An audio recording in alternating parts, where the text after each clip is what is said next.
Тържествен водосвет и изискано тържество, Винпром Пещера откри нова изба за отлежаване на гроздов дестилат, необходим за производството на ракия Пещерска гроздова. Изпълнителният директор на компанията Иван Попазов приветства гостите и даде символичен старт на избата с пожелания за много бъдещи успехи на фирмата.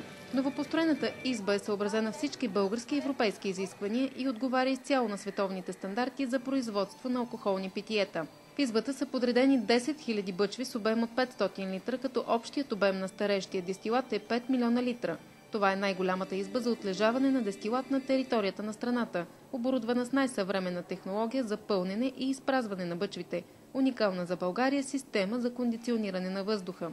С откриването на новата модерна изба ще бъдат осигурени нови работни места.